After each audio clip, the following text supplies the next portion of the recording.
সুন্নাত যেখানে, ইমানদাররা যেখানে, মুমিন তাকবীর।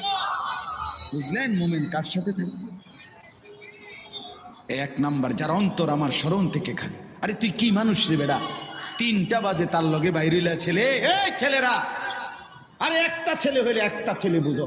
তুমি যদি মার সন্তান হও, তুমি যদি মুসলমানের ঘরে জন্ম নিয়ে থাকো, তোমার বাবা মুসলমান, তোমার মা মুসলমান, একটা ছেলে, আমার কথা শোনো, একজন 3টা বাজে বাইর হইলাই ফোলাডির লগে, রাতের 10টা পর্যন্ত আড্ডা দিলা, 7 ঘন্টা, একটা ছেলে তোমার একবার বললো না যে দোস্ত আসরের নামাজ পড়তি না, মাগরিবের নামাজ পড়তি না, এশার নামাজ পড়তি না? তুমি কোন দুঃখে এই ইবলিসের লগে চললা? এ তো শয়তান। কথা বলেন না কেন? এগুলো শয়তান না? তো কার লগে চললা? আপনারা ইবলিসরে দেখছেন নি? কেউ দেখছেন না? চান না চিন্তা করে দেখছেন নি কেউ আপনারা? আমি দেখছি, হ্যাঁ, আমি অহরহ দেখি, আমি নিয়মিত দেখি। আপনারা ইবলিস দেখেন নাই? আমি অনেক দেখছি। কোরআনে আল্লাহ বলছে ইবলিস ইন্নাশ শাইতান, মানুষের প্রকাশ্য শত্রু, আদুব্বুম মুবিন। যে কোনো হুজুরে জিজ্ঞাসা নেই, কোরআনে আল্লাহ বারবার বলছে শয়তান কি শত্রু? প্রকাশ্য শত্রু। কি শত্রু কর না? তাহলে আল্লাহ বলতেছে শয়তান প্রকাশ্য শত্রু, তো আপনি দেখতেন না কেন? না দেখলে তো আপনি গোপনে কইতে হইলে, গোপন শত্রু কইতে হইলে। বুঝেন নাই আপনি কথাটা? বুঝা গেল। প্রত্যেকটা গুনাহ যেখানে সওয়ার হয়, যার উল্ফে সওয়ার হয়, তেই শয়তান। আপনি শয়তান দেখতেন না কেন? বুঝো নাই? যে তোমার মোবাইলে উলঙ্গ ছবি দেখানো শুরু করছে, মনে করলে শয়তান দেখছো না? এই যে এইটাই তো শয়তান, মাইতেই তো শয়তান। যেই মেয়ে বেপরদা নিজের শরীর দেখাইয়া হাঁটতেছে 8-7 কাপড় পরে, তুমি ইবলিস দেখছো না? এই যে হাঁটতে যাচ্ছে, এই যে যাইতেছে দেবুড়ি, তো আপনি চিনছেন না ইবলিস? এটাই তো ইবলিস। আল্লাহ তো বলছে প্রকাশ্য শত্রু। হ্যাঁ, গুনাহ যার উপরে ভর হয়। 2 নাম্বার ওয়াত্তাবা হাওয়াহু, আল্লাহ বলে বন্ধু জীবনটা যার মনের ইচ্ছা মতো চালায়। কোরআন কোথায়, সুন্নাহ কোথায়, আল্লাহ কোথায়, ইসলাম কোথায়, আল্লাহর হুকুম কই, রাসূলের সুন্নাত কই, কিচ্ছুর কোনো খবর নাই। তার মনে যা চায় সেভাবেই চলে। আল্লাহ বলে বন্ধু এমন মানুষের সাথে বসবেন না।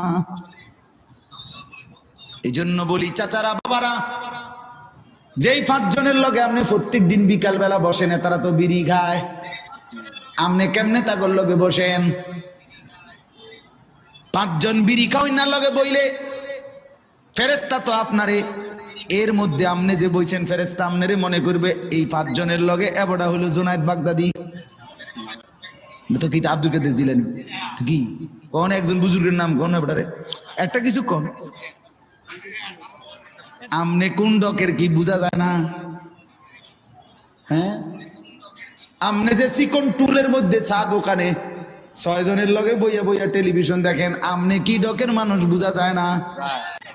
এবড়া এনে বইয়া কই বালা মানুষ তো দেখি না, কীর্তেন দেখবেন আপনি? চাচা বালা মানুষ আমার লগে নাইবেন আপনি? আমার মাদ্রাসার মধ্যে 85 জন ছাত্র হেফজখানায় পড়ে, শুধু হেফজখানা, মোট ছাত্র 400, আলহামদুলিল্লাহ। তো এরা রাত্রে 3:30 বাজে উঠে, রাত 3:30 বাজে এই মাসুম বাচ্চারা যখন উঠে আল্লাহর কোরআন নিয়ে পড়তে বসে, আপনি এটা একবার দেখলে না বুঝবেন ভালো মানুষ কারে কর। সাধুয়ানি কীর্তেন টুয়ান বালা মানুষ, হ্যাঁ, বিড়িখানার ফাঁকি দিয়ে বালা মানুষ টুয়ান কীর্তেন। রঙিন টেলিভিশনে রাক্ষসের মতো আক করে টেলিভিশন চান, আপনি কীর্তেন ভালো মানুষ টুয়ান। আপনি কোথায় পা? ভালো মানুষ তো চা দোকানে থাকে না, ভালো মানুষ তো টেলিভিশনের আড্ডায় থাকে না, ভালো মানুষ তো বিড়ির আড্ডায় থাকে না। ভালো মানুষ যদি খোদার কসম না থাকতো আল্লাহর জমিন চাঁদ উঠতো না, সূর্য উঠতো না। নেককারের জন্য আল্লাহ দুনিয়া সাজাইছে। সিটার বাটফার বেঈমান নাফরমান নেককারের উসিলা খাইয়া দেয়। আরে বেটা হাদিস রাসূলুল্লাহ সাল্লাল্লাহু আলাইহি সাল্লামের জামানায় দুইজন সাহাবী আর দুই ভাই, আমি নিজে এই হাদিস পড়াইছি। দুই ভাই, আপন দুই ভাই, একজন কামাই রোজগারি করে, আরেকজন নবীর কাছে হাদিস শিখে, সারাক্ষণ নবীজির কাছে ইলম শিখে আর কি। তো ওই ভাই একদিন আইসা নবীজির কাছে বলছে, ইয়া রাসূলুল্লাহ, তে একটা কাম করে না, হাদিস এটা, একটা কাজও করে না, সারাক্ষণ আপনার কাছে ইলমের জন্য পড়ে থাকে, হ্যাঁ, হাদিস শেখার জন্য, আমি একলা কষ্ট হয় আমার। আল্লাহর নবী সাল্লাল্লাহু আলাইহি সাল্লাম বলছেন, লাআল্লাকা তুরযাকু বিহি। সাহাবী শুনো, ওই বেটারে কইছে, বড় মিয়া রে, আল্লাহ পাক তার বরকতে তোমারে খাওয়ায়।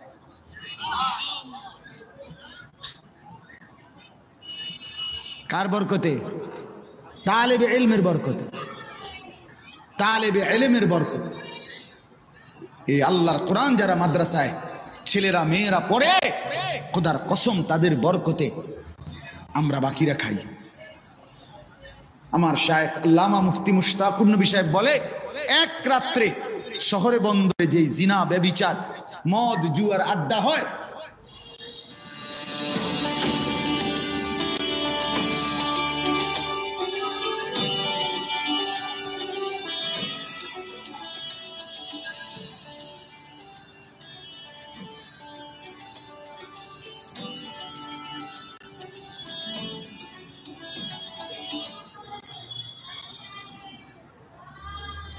বড় বড় শহরে এক রাতেই গজব দিয়া উল্টে এলাউনের কথা। কিন্তু জায়গায় জায়গায় ফাঁকে ফাঁকে বিভিন্ন মাদ্রাসা, হেফজখানা, রাতের 3টা বাজে ছেলেরা যখন উঠা যায়, আল্লাহর কোরআন নিয়ে বসে, তো রব্বুল আলামিন বলে, চেয়েছিলাম আযাব দিয়ে ধ্বংস করে দিতে, কিন্তু তোরা উঠে গেলি, তোরা উঠে গেলি বান্দা, তোদের হাতে আমার কোরআন দেখে আমি কেমনে আযাব দিই। ঠিক আছে, যা, তুলে নিল। হ্যাঁ, ওয়াত্তাবা হাওয়াহু। আল্লাহ বলেন, মনের ইচ্ছা মতো যে চলে বন্ধু, তার সঙ্গে বসবেন না। 3 নাম্বার, ওয়া কানা আমরুহু ফুরুতা।